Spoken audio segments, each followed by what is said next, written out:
And I see people making uncanny comparisons with Paul Kagame, my good friend Ibrahim Traore. And I say, some of these folks are operating in a slightly different environment, where their word is obeyed instantly, without question. It's a different environment. You say, this guy is not doing things. Traore is doing them. Traore wakes up, dreams them up. Following morning, he makes a pronouncement. It is law. It is policy. Action follows. And I wake up and I say stuff, they look at me and say, what is this man talking about? We need to take it through this stage and that stage and put it to tender, float the tender. It takes 2 years, then we evaluate, then there are complaints, and there's an interdict. We wait another 4 years. By that time, you have to go and account to the people, and they remove you.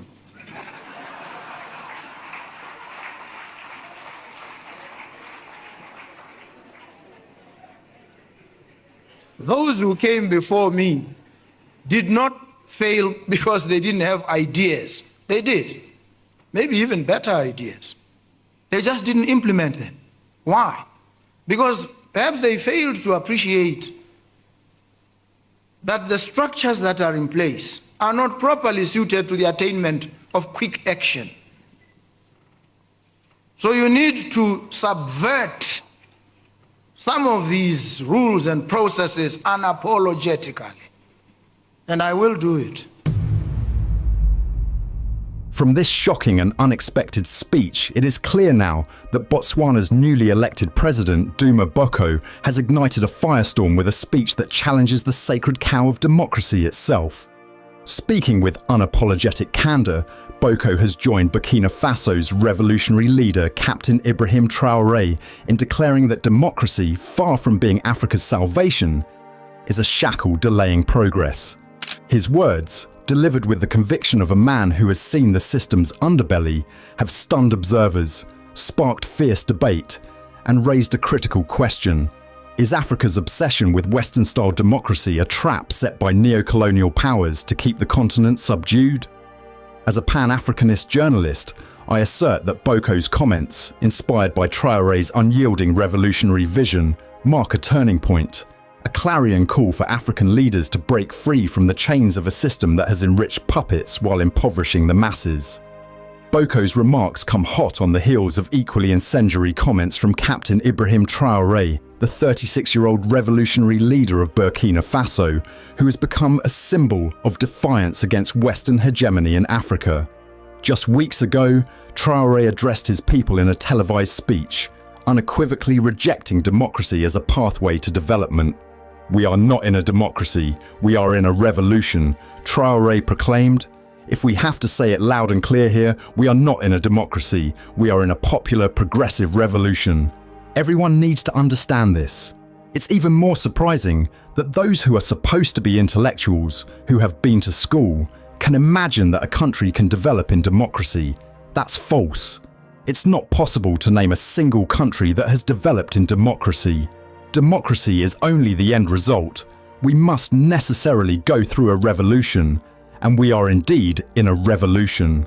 Traore's words, delivered with the fiery conviction of a man who has expelled French troops from his soil and nationalised key industries, have struck a chord with a generation of Africans weary of Western-backed puppet regimes and the hollow promises of liberal democracy. His assertion that democracy leads to a society of disorder, and his insistence that Burkina Faso is on a revolutionary path, have found an unexpected ally in Duma Boko, whose own critique of democracy's delays has raised eyebrows and sparked intense speculation. Has Traore's unapologetic stance opened Boko's eyes to the limitations of the system he once championed? Or is Boko, a seasoned lawyer and opposition leader, simply articulating a truth that has long simmered beneath the surface of African political discourse? To understand the gravity of Boko's and Traore's positions, we must first confront the uncomfortable reality of democracy in Africa, a system often lauded as the pinnacle of governance, but which, in practice, has served as a Trojan horse for Western interests. Since the wave of independence movements in the 1960s, African nations have been coerced into adopting democratic frameworks modelled on Western liberal ideals, often under the guise of good governance.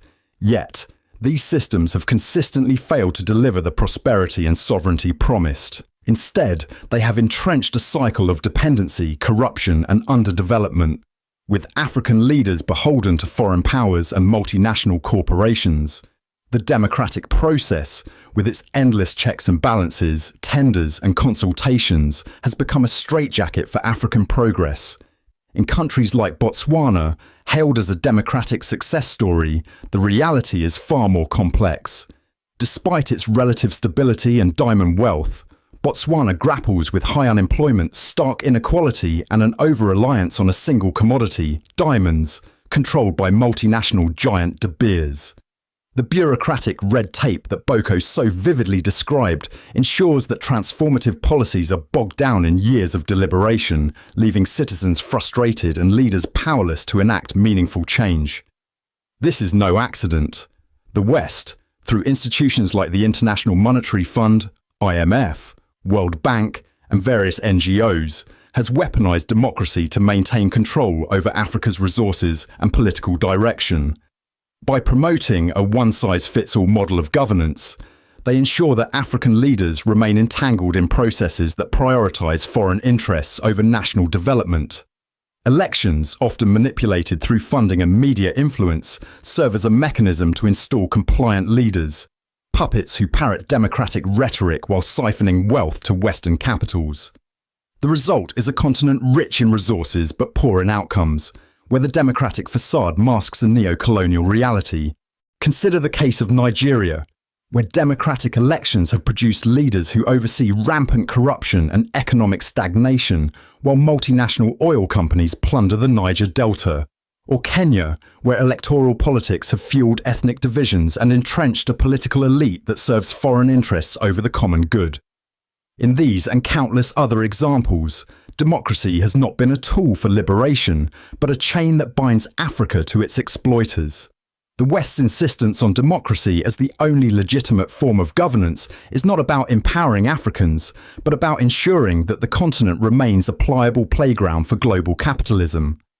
In contrast, leaders like Paul Kagame of Rwanda and Ibrahim Traoré of Burkina Faso have demonstrated that decisive, revolutionary governance can yield tangible results, even in the face of Western criticism.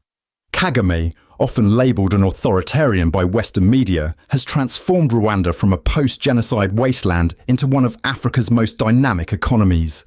Since taking power in 2000, Kagame has overseen annual GDP growth averaging 7 to 8%, reduced poverty rates from 57% in 2005 to 38% in 2017, and positioned Rwanda as a hub for technology and innovation.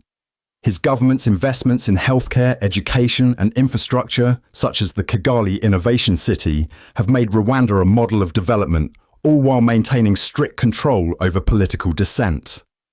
Kagame's approach, which prioritizes action over endless debate, has allowed Rwanda to bypass the bureaucratic inertia that Boko laments. By centralizing power and streamlining decision-making, Kagame has implemented policies with remarkable speed, from universal healthcare coverage to ambitious renewable energy projects. While critics decry his suppression of opposition, Kagame argues that stability and progress require a strong hand, especially in a region scarred by conflict and foreign interference. For many Africans, Rwanda's clean streets, efficient governance, and economic vibrancy stand in stark contrast to the chaos of democratic experiments elsewhere. Similarly, Ibrahim Traoré has emerged as a revolutionary icon, galvanizing Burkina Faso and inspiring a continent-wide movement for sovereignty. Since seizing power in a 2022 coup, Traoré has taken bold steps to reclaim Burkina Faso's destiny. He expelled French troops, ended a decades-long military accord with France, and moved to nationalize key industries, including gold mining. His government has prioritised self-reliance, investing in agriculture and local manufacturing to reduce dependency on foreign aid. Traoré's vision, rooted in the Pan-Africanist legacy of Thomas Sankara, rejects the Western democratic model as a tool of neo-colonial control. "He who feeds you controls you," Sankara famously said, a maxim Traoré has taken to heart. Under Traoré's leadership, Burkina Faso is undergoing a radical transformation despite ongoing security challenges from jihadist insurgencies. His ability to mobilise popular support, evidenced by thousands rallying in Ouagadougou after a foiled coup attempt in April 2025, underscores the resonance of his revolutionary message. Traoré's insistence that democracy is only the end result and that a revolution is necessary for development has struck a nerve, particularly among Africa's youth, who see in him a leader unafraid to confront the West and its proxies.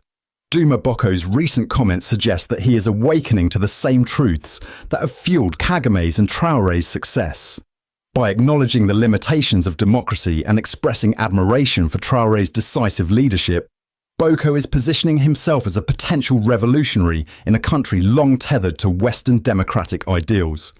His pledge to subvert bureaucratic processes and prioritise action over endless tenders signals a willingness to challenge the status quo, even if it means courting controversy. Botswana, with its vast diamond reserves and stable institutions, is uniquely positioned to undergo a revolutionary transformation under Boko's leadership. However, the challenges are immense. The country's economy remains heavily dependent on diamonds, which account for over 80% of foreign exports, and the influence of De Beers looms large. Unemployment, particularly among youth, is rampant, and inequality ranks among the highest globally. Corruption, long a concern under the Botswana Democratic Party, BDP, has eroded public trust, with 80% of adults believing it permeates the highest levels of government. Boko's campaign promises, doubling the minimum wage, expanding social benefits, and creating jobs, require swift, decisive action that the current democratic framework may not accommodate. His recognition that those who came before me did not fail because they didn't have ideas, but because of structural constraints suggests a deep understanding of the systemic barriers to progress. By drawing inspiration from Traoré's revolutionary approach, Boko could bypass these barriers, streamlining governance to deliver results for Botswana's 2.5 million citizens. For instance, Boko's proposal to legalise undocumented Zimbabweans and leverage their skills in industries like welding and plumbing reflects a pragmatic, action-oriented mindset. Similarly, his interest in diversifying the economy through cannabis and solar power indicates a willingness to think outside the diamond-dependent box. By adopting Traoré's model of rapid policy implementation, Boko could transform Botswana into a hub for innovation and self-reliance, reducing its reliance on Western markets and institutions. Boko's alignment with Traoré's revolutionary rhetoric has profound implications for Africa as a whole. Across the continent, a new generation of leaders and citizens is questioning the efficacy of democracy in a context of neo-colonial exploitation. From Mali to Niger to Guinea, military-led governments are rejecting Western influence and embracing sovereignty, inspired by figures like Traoré. Boko, as the leader of a democratic state, occupies a unique position. He has the opportunity to bridge the gap between revolutionary ideals and democratic institutions, proving that rapid transformative change is possible within a legal framework. This is not to say that Boko's path will be easy. His vow to relish the fire from politicians suggests he anticipates resistance from entrenched elites and foreign interests. The West, which has long viewed Botswana as a compliant ally, may push back against any moves to assert greater sovereignty. The United States, for example, recently praised its close strategic partnership with Botswana, particularly in trade and security. Reports of Boko's alleged plan to shut down US military bases, though unconfirmed, have already sparked debate about his intentions. Moreover, Boko must navigate the expectations of a populace accustomed to democratic norms. Botswana's smooth transfer of power in 2024 was hailed as a testament to its democratic maturity, and Boko himself has celebrated this legacy. Balancing revolutionary action with democratic accountability will require political dexterity, especially in a country where independent institutions, though weakened under the BDP, remain a source of national pride. Yet, the potential rewards are immense. If Boko can harness Traoré's revolutionary spirit while leveraging Botswana's stability and resources, he could redefine what governance means in Africa. By prioritising outcomes over processes, he could deliver the jobs, infrastructure, and economic diversification that Botswanans crave, setting a precedent for other nations to follow. His legal expertise, which he emphasised in his speech, could be a key asset in navigating the complexities of governance while pushing boundaries. Boko's and Traoré's critiques of democracy expose a deeper truth.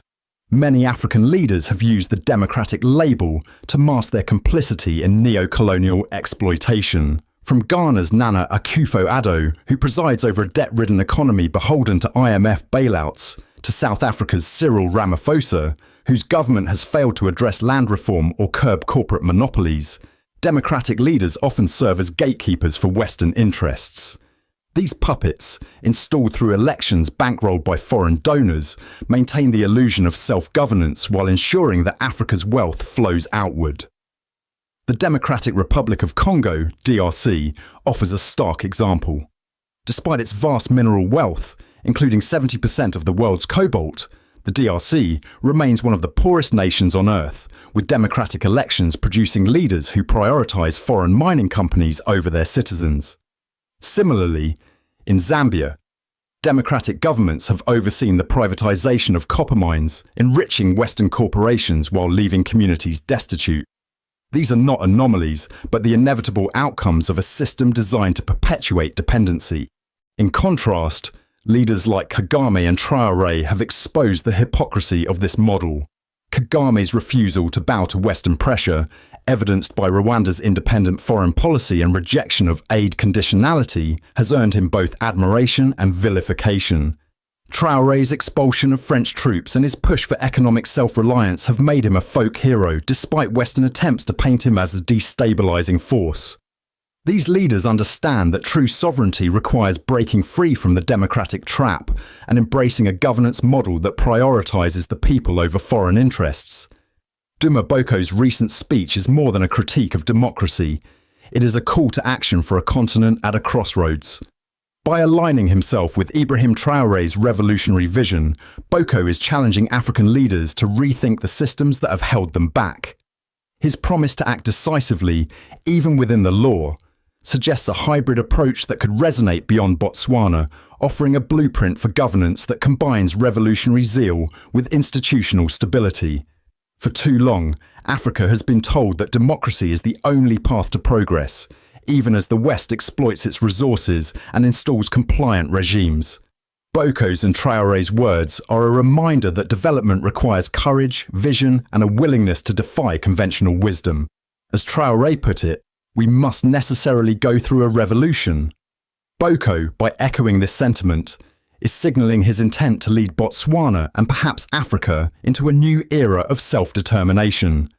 The road ahead will be fraught with challenges.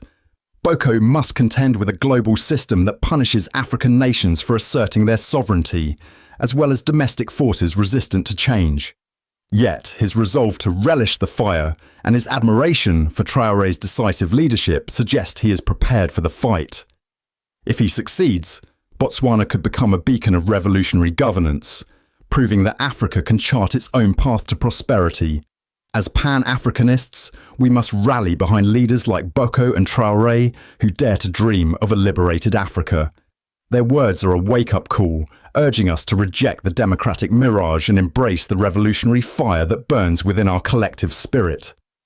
The time for hesitation is over. The time for action is now. Let us stand with Duma Boko as he seeks to revolutionize Botswana, and let us join Ibrahim Traoré in building an Africa that is truly free, sovereign, and prosperous. As I conclude, brothers and sisters, Duma Boko's audacious critique of democracy, inspired by Captain Ibrahim Traoré's revolutionary fervour, marks a pivotal moment in Africa's quest for true sovereignty and development. By declaring that democracy's bureaucratic quagmire stifles progress, Boko has shattered Botswana's image as Africa's democratic darling and exposed a deeper truth. The Western-imposed system has been a tool of neo-colonial control, empowering puppets while impoverishing the masses. His vow to subvert these constraints within the law, coupled with his admiration for Traore's swift action and Kagame's results-driven governance, signals a bold vision to revolutionize Botswana. This is not a rejection of governance, but a redefinition of it, one that prioritizes the people over processes, action over rhetoric, and African solutions over Western dogma. The implications of Boko's stance reverberate far beyond Botswana. Across Africa, democracy has failed to deliver on its promises. From Nigeria's oil-soaked corruption to South Africa's persistent inequality, the continent's democratic experiments have enriched elites and foreign corporations while leaving millions in poverty. Leaders like Traore and Kagame, who have dared to defy this model, offer a compelling alternative: centralized vision, decisive action, and unapologetic sovereignty. Traore's Burkina Faso, with its focus on nationalized resources and local empowerment, and Kagame's Rwanda, with its remarkable economic and social progress, prove that development need not wait for endless debates or foreign approval. Boko, by embracing this revolutionary ethos, positions Botswana as a potential leader in Africa's awakening, a nation that could show the world what African governance, rooted in African realities, can achieve. For Pan-Africanists, Boko's emergence is a clarion call to rally behind leaders who reject the democracy deception and embrace a revolutionary model that places Africa's dignity and progress first.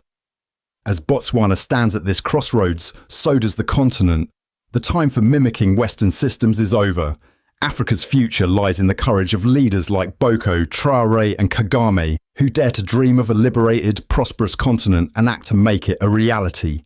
Let us, as Africans, support this revolution, not with blind faith, but with vigilant solidarity, ensuring that the people's aspirations guide every step. The dawn of a new Africa is here, and it begins with the rejection of chains disguised as freedom.